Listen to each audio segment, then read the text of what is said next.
All right, good morning, good evening, good afternoon, ladies and gentlemen, citizens of YouTube. This is Pastor Dow. I wanted to come on here just for a moment and talk to you about the divorce.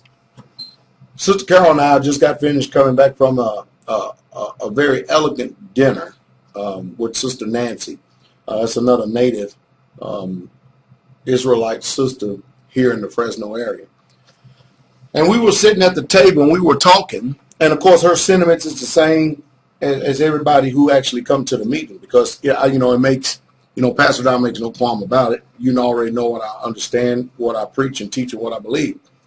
And many of you out there have experienced the same letdown that I experienced well over 15, 20 years ago. And what I'm talking about the divorce. When you come to realize that your relationship with the Christian church and your relationship with your government has soured. Both the church and the government has been unfaithful to you. What do people naturally experience in the world when they go through a divorce? Well, they experience depression. They experience anger. They experience rage. They experience betrayal. You go through so many different changes before you actually can grasp what's going on, before you can take the next step and then move on. It is a serious letdown to understand that your spouse has been cheating on you. Man, all this time from the very beginning, they have lied to you. The church, the Christian church, has lied to you about everything. And your government has lied to you about everything. Then all of a sudden, like a bruised and battered spouse, you want to take revenge. You really, truly do. You're angry. You're upset. You really want to get after that. You want heads to spin. Because how do you control this anger and how do you control this rage that's now inside of you after you experience all of this betrayal, all of this depression, all this anger, all these different emotions that you have to go through? You're on a roller coaster ride and you're trying to make sense of things. You ask yourself why over and over again. I can't believe that these people would purposely deceive me and lie to me. I can't believe that they would take advantage to me. I can't believe that I've been living a life of make-believe.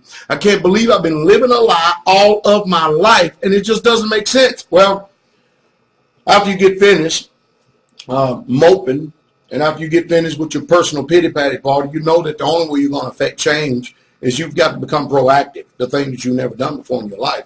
You've actually have got to wake up, the thing you've never done before in your life. You've actually have got to start charting a brand new course. And you've got to actually to protect yourself to make sure that this stuff never happens to you again. Most people are not willing to do that because they're too fearful. They're too fearful to actually take something upon their own self responsibility and affect change within their own hearts and their life. It's like we sit back and we wait for everybody else to do it for us because we have a welfare mentality in this country. After all, we've been used to either spouse doing everything for us and thinking for us, or we've been used to either government doing everything for us and thinking for us. When we're in a relationship, most of us, we're in a relationship just so we can take, and we're really not proactive at all in the relationship. After all, there are certain duties that must be performed in every relationship, and of course, most of us, we're becoming a heavy weight and a heavy burden. And so it's going to be very difficult if you have that type of mentality to be able to function in the days ahead when you don't clearly understand what's transpired, what has transpired, and what has taken place in your life even up to this point. So you're going to have to actually fill yourself full of knowledge, because if you don't, you already experience what it means to be destroyed by not having any at all. And when you don't have any at all, you have no recourse. For the duress, you have no recourse. For the pain that you're feeling, you don't have no answers whatsoever at all. So in order to not be destroyed, that means you're going to have to arm yourself with knowledge, because knowledge is power. And what that knowledge does, it gives you the ability to chart your course in your days ahead. Not only that, it gives you the discernment to be able to see things afar off. And then all of a sudden you start doing your research. You do your due diligence that way, and next thing you know, you become a historian, because you start to look at the pattern of things. You see that things seem to continue to keep repeating themselves again and again and again and again. And what's one of my old sayings I keep echoing all the time from the rooftop? Those who don't know history, they're destined to repeat the same mistakes of the past. And of course, what have we done in this country? We've repeated the same mistakes again and again and again and again. So you found out you can't trust your spouse. You can't trust the government. Now you have to actually find someone of like mind, like precious faith, who understands, who gets it. People of principle, people of honor, people of integrity, people who have these virtues that are actually physically operating in their lives. I mean, really, literally, physically operating in their lives.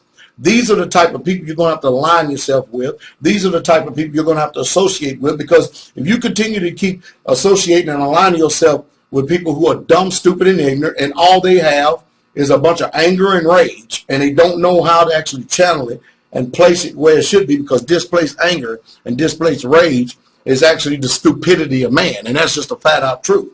You're going to find yourself even in more of a trouble. You know, in the scriptures, it talks about a king. All right, you think about this for a second. I want you to listen to me. And I know that as soon as I start talking about the Bible, remember, when you come to my YouTube page, it does say Pastor Dow. So that you automatically should know what you're getting ready to listen to.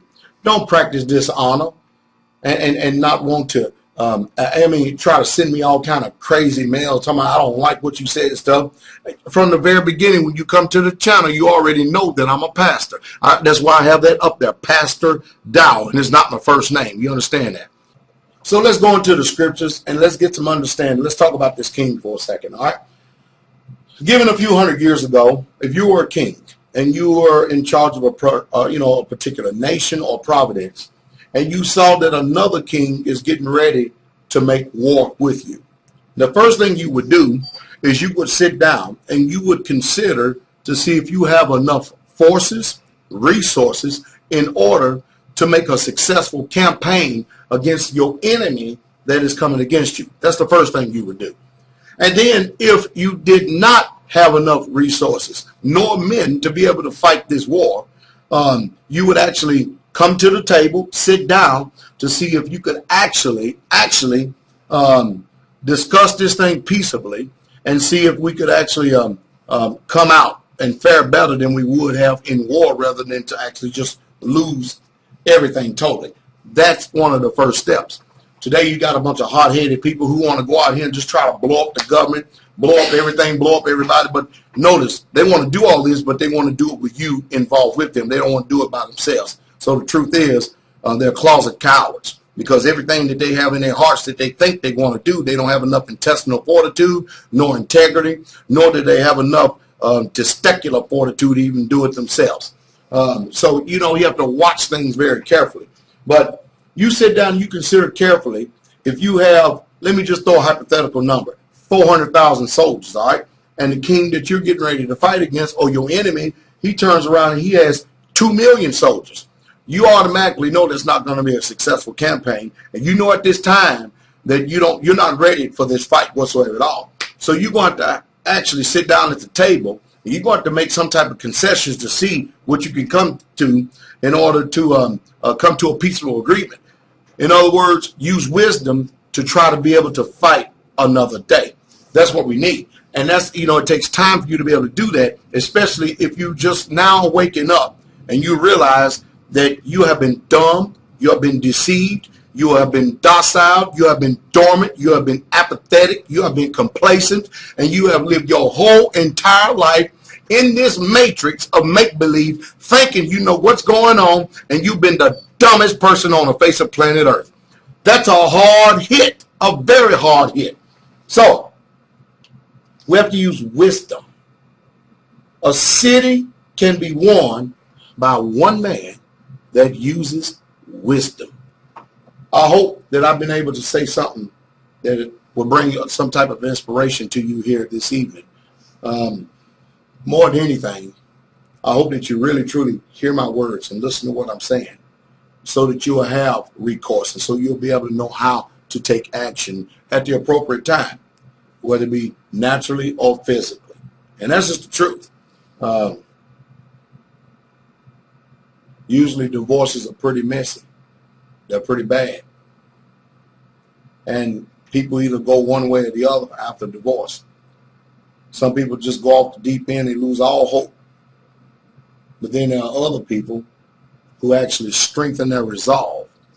They turn and they get into the fight. They shake the dust off themselves. They shake the dust off people. And you know what they do? They say, never again.